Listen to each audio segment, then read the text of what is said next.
பரிசுத்த நாமத்திற்கு துதியும் ஸ்தோத்திரமும் உண்டாவதாக. இந்த பரிசுத்தமான இளைப்பாறுதல் நாளிலே நாம் அனைவரும் பிரவேசிக்கும்படியாக தேவன் நமக்கு அளித்திருக்கும் இந்த மேன்மையான வாய்ப்பிற்கு அவருக்கு துதிகளையும் தோத்திரங்களையும் நாம் ஏறெடுக்க கடமைப்பட்டிருக்கிறோம். இந்த நாளிலே நாம் தியானிக்கவிருக்கும் ஒரு தலைப்பு,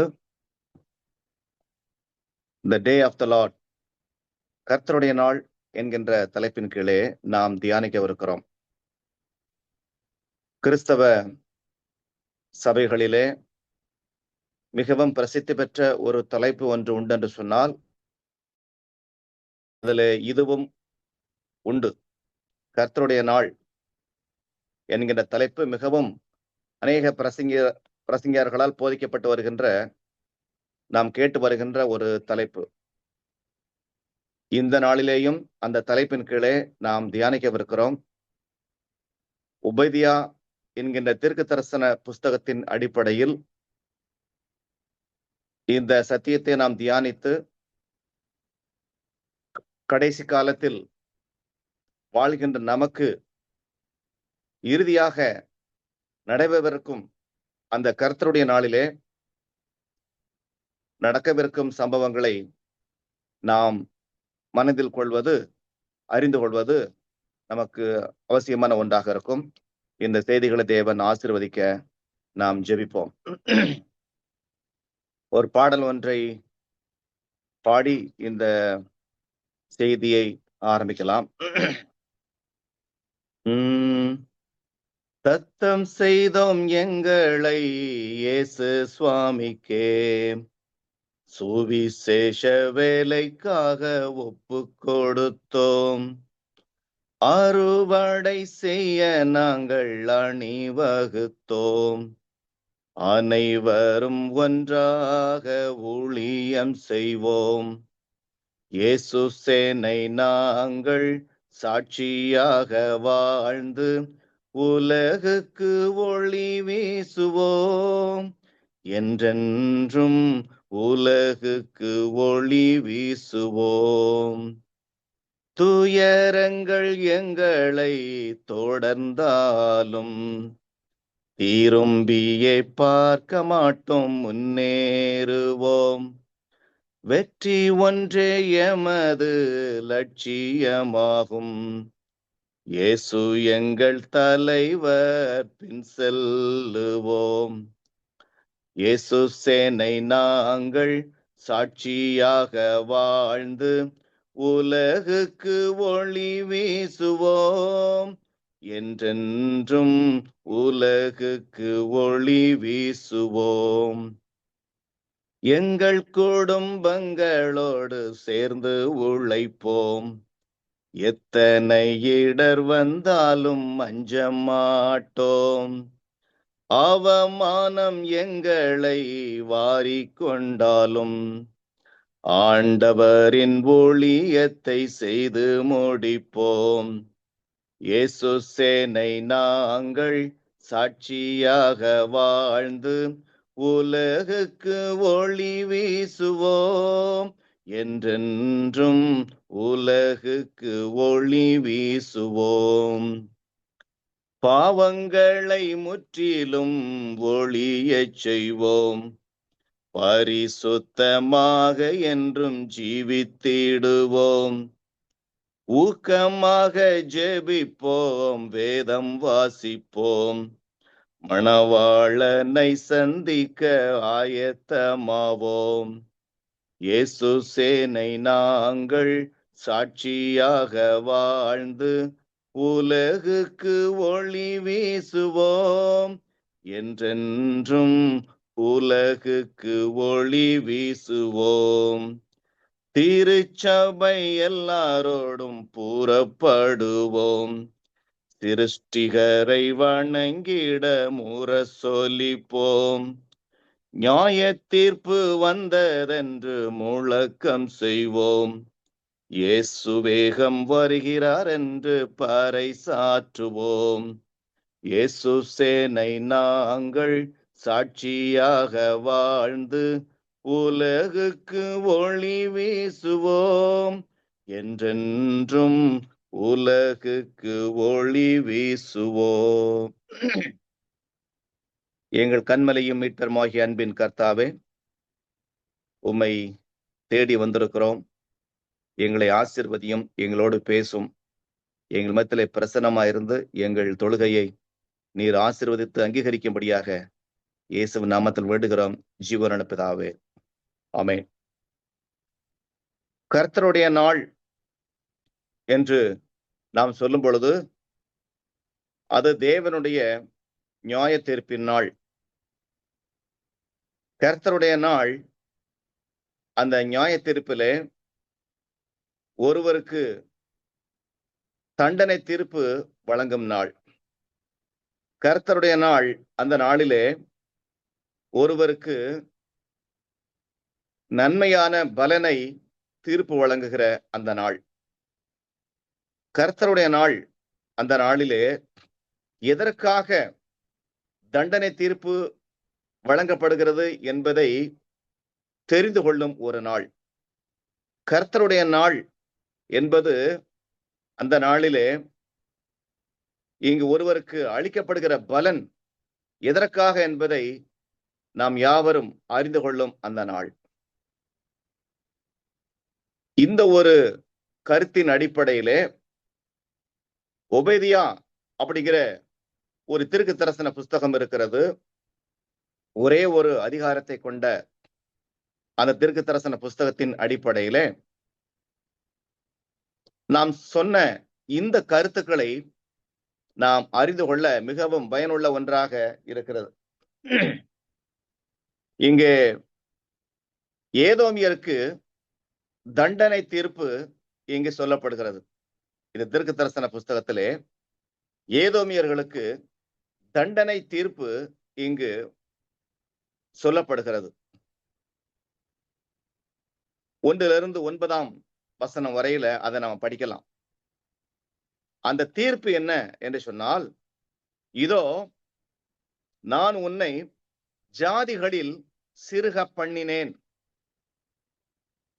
நீ மெத்தவும் அசட்டை பண்ணிருக்கிறாய். இங்கே ஜாதிகளில் சிறுக பண்ணினேன் என்று சொல்லுகிற பொழுது நடந்து முடிந்த ஒரு பதத்திலே அது சொல்லப்படுகிறது. ஏனென்று சொன்னால், இந்த தீர்க்க தரிசனம் நிச்சயமாக நிறைவேறும் என்கின்ற உறுதிப்பாட்டை சொல்லுகிற விதமாக இங்கு சொல்லப்பட்டிருக்கிறது. கண்மலை வெடிப்புகளாகிய உயர்ந்த ஸ்தானத்திலே நீ அங்கே இருந்தாலும், நட்சத்திரங்களுக்குள்ளே உன் கூட்டை கட்டினாலும், கழுகை போல உயர போனாலும், நான் அங்கே இருந்து உன்னை விழத்தள்ளுவேன். எவ்வளவுக்கு உயரமாக நீ இருந்தாலும், எவ்வளவுக்கு பாதுகாப்பாக இருந்தாலும், அரணிலே இருந்தாலும், அங்கிருந்து உன்னை விழத்தள்ளுவேன். நீ எவ்வளவாய் சங்கரிக்கப்பட்டு போனாய். நடந்து முடிந்த ஒரு பதத்தில் சொல்லப்படுகிறது தீர்க்க தரிசனம். அப்படியானால் இந்த தீர்க்க தரிசனம் உறுதியாக நிறைவேறும் என்பதை இங்க காட்டுகிறது. நீ எவ்வளவாய் சங்கரிக்கப்பட்டு போனாய். திருடர்கள் திருடுகிற பொழுது போதுமான மட்டும் திருடுவார்கள், மீதமானதை போட்டுவிட்டு போவார்கள். ஆனால் இங்கே ஏதோமியர்கள் முற்றிலுமாக மீதமில்லாமல் சங்கரிக்கப்படுவார்கள். திராட்சை பழங்களை அறுக்கிறவர்கள் அரித்து முடித்த பிற்பாடு கொஞ்சத்தை விட்டுட்டு போவார்கள். ஆனால் இங்கு ஏதோமியர்கள் மீதம் எதுவுமே இல்லாமல் முற்றிலுமாக சங்கரிக்கப்படுவார்கள். ஏசாவின் அந்தரங்க பொக்கிஷம் எவ்வளவாய் தேடி பார்க்கப்பட்டது. எதுவுமே அங்க தப்ப முடியாது. அந்தரங்கத்துல எது இருந்தாலும் அதை எல்லாமே அங்கு கொண்டு வரப்படும், தேடி பார்க்கப்பட்டு அழிக்கப்படும். உன்னோடு உடன்படிக்கை செய்தவர்கள் எல்லை மட்டும் துரத்தப்படுவார்கள். உன்னோடு சமாதானமாய் இருந்தவர்கள் உன்னை மோசம் போக்கினார்கள், உன்னை மேற்கொண்டார்கள். உன் அப்பத்தை சாப்பிட்டவர்கள் உனக்கு கீழே கண்ணி வைத்தார்கள். ஏசாவின் ஞானிகளையும் புத்திமான்களையும் அழிப்பேன். ஏசாவின் பர்வதத்தில் உள்ள மனுஷர்கள் யாவரும் கொலையினால் சங்கரிக்கபடி உன் பராக்கிரமசாலிகள் கலங்குவார்கள் என்று இந்த தீர்ப்பின் ஷரத்து, எப்படியெல்லாம் இவர்கள் அழிக்கப்படவிருக்கிறார்கள் என்பதை இங்கு சொல்லப்பட்டிருக்கிறது. இங்கு நாம் எழுகின்ற ஒரு கேள்வி, எதற்காக இந்த மாதிரி ஒரு கடுமையான தீர்ப்பை ஆண்டவர் வழங்குகிறார்? ஏதோமியர்களுக்கு அல்லது ஏசாவின் வம்சத்தாருக்கு எதற்காக ஒரு கடுமையான தீர்ப்பை தேவன் இங்கு பிரகடனப்படுத்துகிறார் என்று பார்க்கிற பொழுது, இங்கே 10ஆம் வசனத்துல நம்ம படிக்கலாம். உபைதியா எழுதின தீர்க்கதரிசன புஸ்தகத்துல அந்த 10ஆம் வசனத்துல, நீ உன் சகோதரனாகிய யாக்கோபுக்கு செய்த கொடுமை நிமித்தம் வெட்கம் உன்னை மூடும், நீ முற்றிலும் சங்கரிக்கப்பட்டு போவாய். தன் சகோதரனாகிய யாக்கோபுக்கு செய்த கொடுமை நிமித்தம் நீ சங்கரிக்கப்பட்டு போவாய் என்று இங்கு சொல்லப்படுகிறது. அப்ப யாக்கோபுக்கு ஏசா செய்த கொடுமை என்ன? ஆதியாகமம் 47ஆம் அதிகாரம் 41ஆம் வசனத்துல, என் தகப்பனுக்காக துக்கிக்கும் நாட்கள் வரும், அப்பொழுது என் சகோதரனை நான் கொன்று போடுவேன் என்று சொல்லி அவன் தன் மனதிலே எண்ணுகிறான். இதை அறிந்த தன் தாய் யாக்கோபுக்கு அறிவிக்கிறாள். அவர் அங்கிருந்து பதானாராமுக்கு அங்கு பயந்து ஓடி அங்கு அநேக ஆண்டுகள் இருந்து அங்கு வேலை செஞ்சு சம்பாதித்து மிருக ஜீவன்களையும் மனைவிமார்களையும் பிள்ளைகளையும் சம்பாதித்து ரொம்ப கடுமையான முறையிலே, அப்போ இந்த ஒரு அனுபவத்துக்கு காரணமான, இந்த கஷ்டங்களுக்கு காரணமான அந்த ஏசா, அது தேவனுடைய பார்வையிலே அது ஒரு காரணமாக சொல்லப்படுகிறது அவர்களுக்கு வழங்கின அந்த தண்டனை தீர்ப்புக்கு. இங்கே 11ஆம் வசனத்திலிருந்து நம்ம பார்க்கிறோம். உபைதியா தீர்க்கதரிசன புஸ்தகத்துல 11ஆம் வசனத்திலிருந்து, நீ எதிர்த்து நின்ற நாளிலும்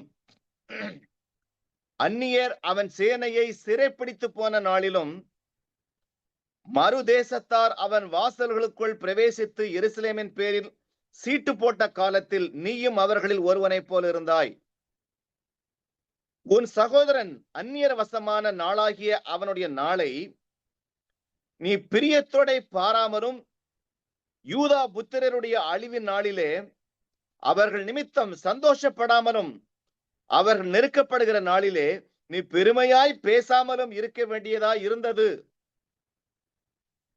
என் ஜனத்தின் ஆபத்து நாளிலே நீ அவர்கள் வாசல்களுக்குள் பிரவேசியாமலும், அவர்கள் ஆபத்து நாளிலே அவர்கள் அனுபவிக்கிற தீங்கை நீ பிரியத்தோட பாராமலும், அவர்கள் ஆபத்து நாளிலே அவர்கள் ஆஸ்தியில் கை போடாமலும், அவர்களின் தப்பினவர்களை சங்கரிக்கும்படி வழிச்சந்துகளிலே நிற்காமலும், இக்கட்டு நாளிலே அவர்களில் மீதியானவர்களை காட்டிக் கொடாமலும் இருக்க வேண்டியதா இருந்தது.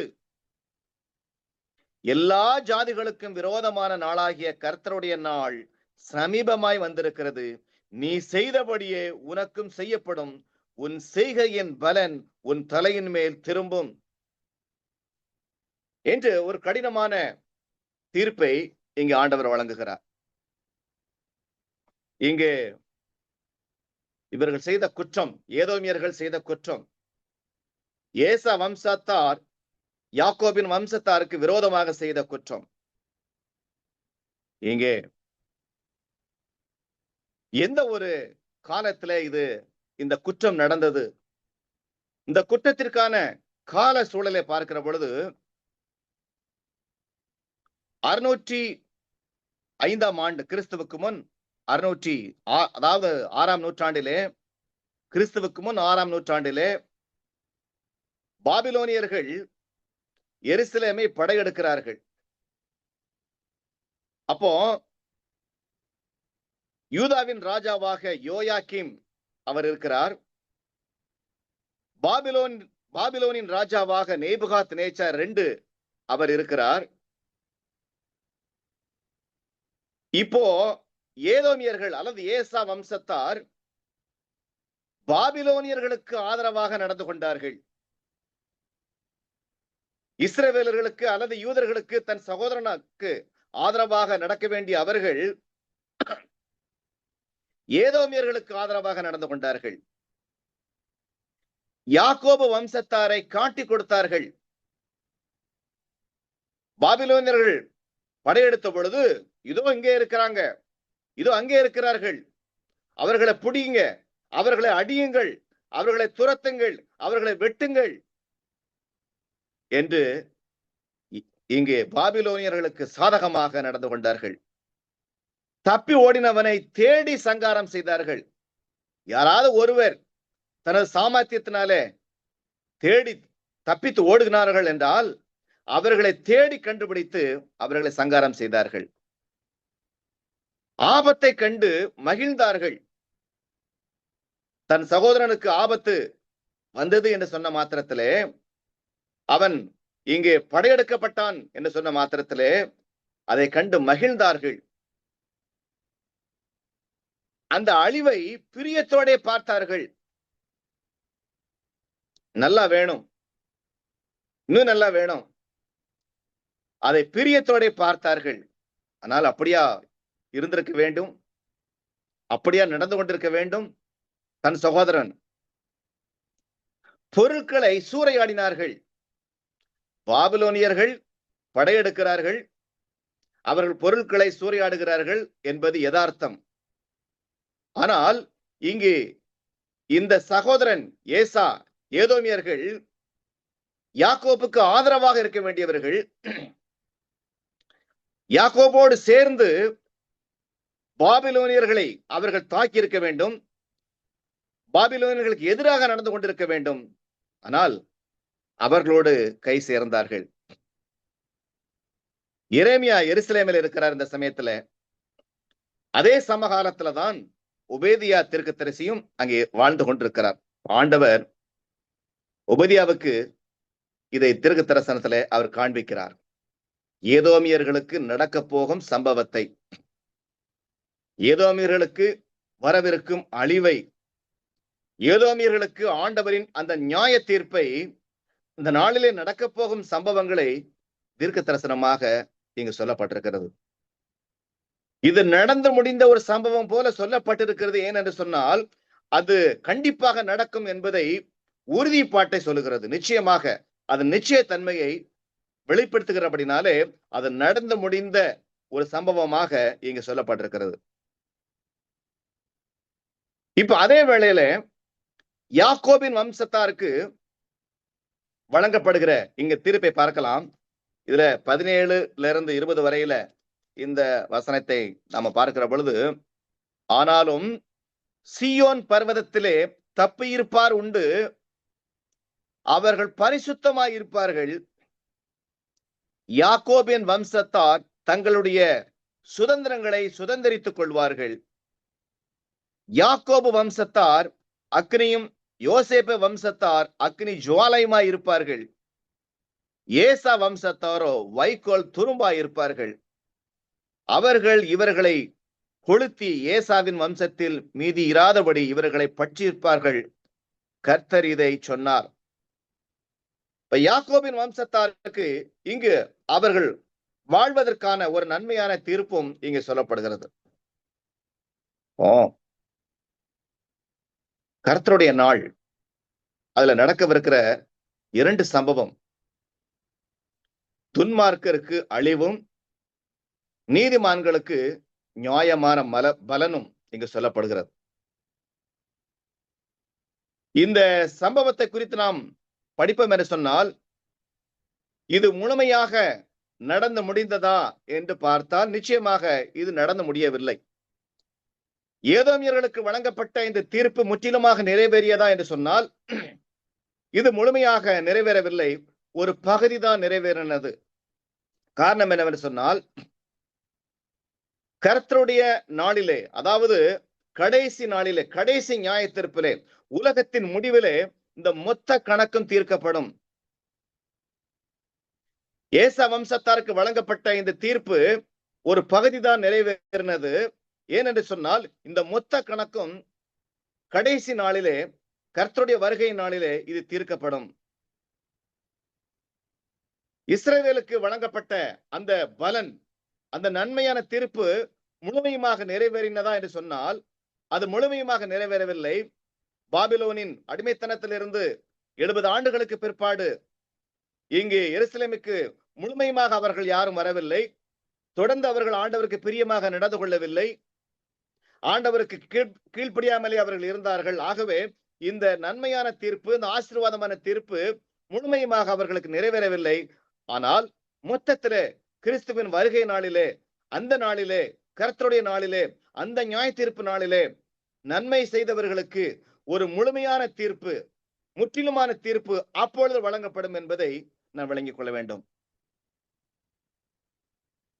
நன்மைக்கும் தீமைக்குமான இந்த போராட்டத்திலே, இந்த உலகத்திலே நாம் எல்லாரும் இங்கே அந்த யுத்தத்திலே வீரர்களாக நாம் இருக்கிறோம்.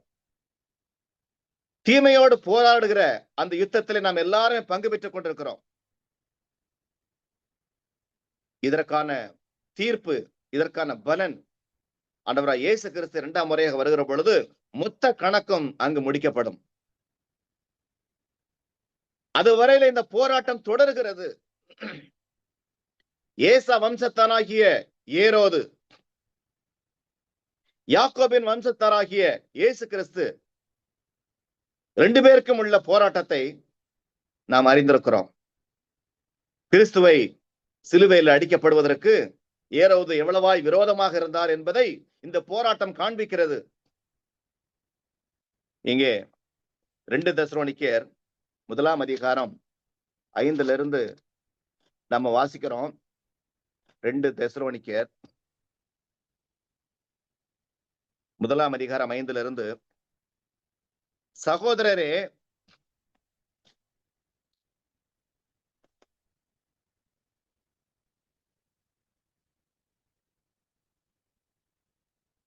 சரி, நீங்கள் தேவனுடைய ராஜ்யத்தின் நிமித்தம் பாடு அனுபவிக்கிறவர்களா இருக்க, அந்த ராஜ்யத்திற்கு நீங்கள் பாத்திரர் எண்ணப்படும்படிக்கு தேவன் நியாயமான தீர்ப்பு செய்கிறவர் என்பதற்கு அதுவே அத்தாட்சியாய் இருக்கிறது. உங்களை உபத்திரப்படுத்தினவர்களுக்கு உபத்திரவத்தையும், உபத்திரப்படுகிற உங்களுக்கு எங்களோட கூட இளைப்பாறுதலையும் பிரதிபலனாக கொடுப்பது தேவனுக்கு நீதியாயிருக்கிறது. தேவனை அறியாதவர்களுக்கும் நம்முடைய கர்த்தராகிய இயேசு கிறிஸ்துவின் சுவிசேஷத்திற்கு கீழ்ப்படியாதவர்களுக்கும் நீதியுள்ள ஆக்கினையை செலுத்தும்படிக்கு கர்த்தராகிய இயேசு தமது வல்லமையின் தூதரோடும் ஜுவாலி தெரிகிற அக்னியோடும் வானத்திலிருந்து வெளிப்படும் போது அப்படியாகும். முழுமையான இந்த தீர்க்க தரிசனம் நிறைவேறப் போவது ஆண்டவராகிய இயேசு கிறிஸ்துவின் 2ஆம் வருகையிலே. வெளிப்படுத்தின காட்சியாம் புஸ்தகம் 22ஆம் அதிகாரம் 12ஆம் வசனத்துல, இதோ சீக்கிரமாய் வருகிறேன், அவன் செய்த கிரியைகளுக்கு தக்கதான பலனை தேவன் தன்னோடு கொண்டு வருகிறார் என்று இந்த வசனம் சொல்கிறது. துன்மாருக்கு உண்டான முழுமையான பலன் அவரோடு கூட வருகிறது. நீதிமான்களுக்கு உண்டான முழுமையான பலன் அவரோடு கூட வருகிறது. அதுவரையில இந்த உலகத்துல நன்மை செய்தவர்களுக்கு முழுமையான பலன் கிடைக்காது. தீமை செய்தவர்களுக்கு முழுமையான தண்டனையும் கிடைக்காது. அது கிறிஸ்து வருகை மட்டும் அது காக்கப்பட்டிருக்கிறது. இன்னைக்கு உலகத்துல நாட்டுக்கு நாடு சண்டைகளை நாம பல வருஷங்களாக பார்த்து கொண்டிருக்கிறோம். எல்லாருமே ஜெபித்திருப்போம், இந்த யுத்தம் ஓய்வதாக. இந்த நாட்டு தலைவர்கள், அந்த நாட்டு தலைவர்கள் அவங்க மனசுல பேசுங்க ஆண்டவரே, மக்கள் இங்கு பரிதவிக்கிறார்கள், மாண்டு போகிறார்கள், அகதிகளாக இருக்கிறார்கள், சாப்பாடு இல்ல, துணிமணி இல்ல என்று சொல்லி இவர்களுக்காக நாம ஜெபித்திருப்போம். ஆனால் ஒன்றுமே நடக்கல. ஜெபத்தையும் நாம் பலர் நிறுத்தி இருப்போம். ஆனால் இது அப்படி நிற்க போவதில்லை. இவை எல்லாருக்கும் மொத்த கணக்கும் அது தீர்க்கப்படும் இயேசு கிறிஸ்துவின் வருகை நாளிலே. இங்கே யாக்கோபு 4:6 சொல்லப்படுகிறது, பெருமை உள்ளவர்களுக்கு தேவன் எதிர்த்து நிற்கிறார், தாழ்மை உள்ளவர்களுக்கோ தேவன் கிருபை அளிக்கிறார். இந்த பகுதியின் மூலமாக நமக்கு வருகிற ஒரு செய்தி, பெருமை உள்ளவர்களுக்கு தேவன் எதிர்த்து நிற்கிறார், தாழ்மை உள்ளவர்களுக்கு தேவன் கிருபை அளிக்கிறார். ஏசா வம்சத்தார் இங்கு ஒரு மலையின் சிகரத்தில் இருந்தாலும், கழுகை போல உயர பறக்கிற அளவுக்கு உயரமான இடத்திலே அவர்கள் இருந்தாலும், ஆண்டவர் நான் உன்னை கீழே தள்ளுவேன் என்று சொல்லுகிறார். யாத்திராகமம் 5:1-2 படிக்கலாம். நான் இஸ்ரவேலை போக விட கர்த்தரின் வார்த்தையை கேட்கிறதற்கு அவர் யார்? நான் கர்த்தரை அறியேன். பார்வோன் சொல்றார். பெருமை, மேட்டிமை, அகங்காரம். தானியேல் 4:29-31 வரையில, என் வல்லமையினால் கட்டின மகா பாபிலோன் அல்லவா, என் மேன்மைக்காக, என் புகழ்ச்சிக்காக நான் கட்டில, எனது ஞானத்தால் கட்டின மகா பாபிலோன் அல்லவா என்று தன்னை பெருமையாக பேசிக் கொண்டாரே. நேபுகாத்நேச்சார் என்ன ஆனது? கீழே விழத்தள்ளினார் ஆண்டவர். எபிரேயர் 12:28, ஆதலால் அசைவில்லாத ராஜ்யத்தை பெறுகிறவர்களாகிய நாம் பயத்தோடும் பக்தியோடும் தேவனுக்கு பிரியமாய் ஆராதனை செய்யும்படி கிருபையை பற்றிக் கொள்ள கடவோம். என நியாயத்தீர்ப்பு நாளிலே இதற்கு தகுந்த பலனை தேவன் வழங்கவிருக்கிறார். நாம் வாழ்கின்ற நாட்களிலே நாம் செய்கிற ஒவ்வொருக்கும் பலன் வராமல் இருக்கலாம். ஆனால் அந்த நியாயத்தீர்ப்பு நாளிலே, கடைசி நாளிலே, தேவனுடைய வருகையிலே அவரவர் செய்த கிரியைகளுக்கு தக்கதான பலனை தேவன் அருளுவார். மத்தேயு 25:34-41 இந்த வசனங்களை படிக்கிறோம். அப்பொழுது ராஜா தமது வலது பக்கத்தில் நிற்பவர்களை பார்த்து, வாருங்கள், என் பிதாவினால் ஆசீர்வதிக்கப்பட்டவர்களே, உலகம் உண்டானது முதல் உங்களுக்காக ஆயத்தம் பண்ணப்பட்டிருக்கிற ராஜ்யத்தை சுதந்திரித்துக் கொள்ளுங்கள். அப்பொழுதுதான் கிறிஸ்து வருகையிலே 41, அப்பொழுது இடது பக்கத்தில் நிற்பவர்களை பார்த்து, அவர் சபிக்கப்பட்டவர்களே, என்னை விட்டு பிசாசுக்காகவும் அவன் தூதர்களுக்காகவும் ஆயத்தம் பண்ணப்பட்டிருக்கிற நித்திய அக்னியிலே போங்கள். முழுமையான தீர்ப்பு இவை யாவும் கிறிஸ்துவின் வருகையிலே நடந்து முடிய போகிறது. இங்கு மல்கியா 4ஆம் அதிகாரத்திலே ஒரு அழகான வசனம் இங்கு சொல்லுகிறது. மல்கியா 4ஆம் அதிகாரம் 1-2, இதோ சூளையை போல எரிகிற நாள் வரும், அப்பொழுது அகங்காரிகள் யாவரும் அக்கிரமம் செய்கிற யாவரும் துரும்பாய் இருப்பார்கள்.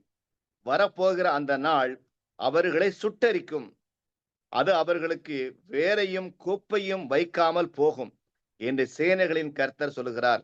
ஆனாலும் என் நாமத்துக்கு பயந்திருக்கிற உங்கள் மேல் நீதியின் சூரியன் உதிக்கும், அதன் செட்டைகளின் கீழ் ஆரோக்கியம் இருக்கும், நீங்கள் வெளியே புறப்பட்டு போய் கொழுத்த கன்றுகளைப் போல வளருவீர்கள்.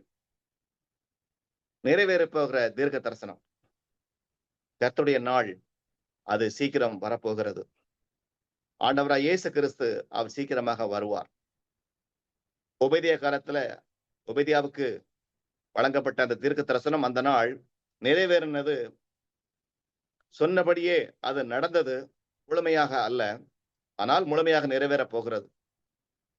இஸ்ரவேலர்களுக்கு வழங்கப்பட்ட அந்த நன்மையான தீர்ப்பு அது நடந்தது, முழுமையாக அல்ல, முழுமையாக அது நடக்கவிருக்கிறது. இன்றைக்கு சொல்லப்படுகிற இந்த தீர்க்க தரிசனம், கடைசி காலத்தை பற்றி, இயேசு கிறிஸ்து வருகையை பற்றி சொல்லப்படுகிற இந்த தீர்க்க தரிசனம் இதுவும் நிறைவேறும், சீக்கிரமாக நிறைவேறும், முழுமையாக நிறைவேறும். அதுவரையில இந்த நன்மைக்கும் தீமைக்கும் உள்ள போராட்டத்தில் நாம் எல்லாரும் போராட வேண்டியது நமது பணியாக இருக்கிறது, நமது கடமையாக இருக்கிறது. தீமை எதிர்த்து போராடவும், கர்த்தரை நம்பி ஜீவிக்கவும், அவரை விசுவாசித்து அவரை தரிசித்து வாழவும் இந்த செய்தி நமக்கு சொல்லுகிறது. உபதியா தீர்க்க தரிசன புஸ்தகத்தின் அடிப்படையிலே நமக்கு வருகிற செய்தியை நம்முடைய வாழ்க்கையில அபியாசித்து தொடர்ந்து இந்த நன்மைக்கும் தீமைக்குமான இந்த கிறிஸ்தவ ஜீவியத்திலே ஆண்டவர் பக்கம் நின்று, தேவன் பக்கம் நின்று சாத்தானை எதிர்த்து போராடி, தேவன் அந்த இறுதி நாளிலே நமக்கு வைத்திருக்கிற அந்த நன்மையான தீர்ப்பை நான் பெறும்படி, அந்த நித்திய ராஜ்யத்தை சுதந்திரிக்கும்படி தேவன் நம் அனைவருக்கும் அருளுவாராக. ஆமென்.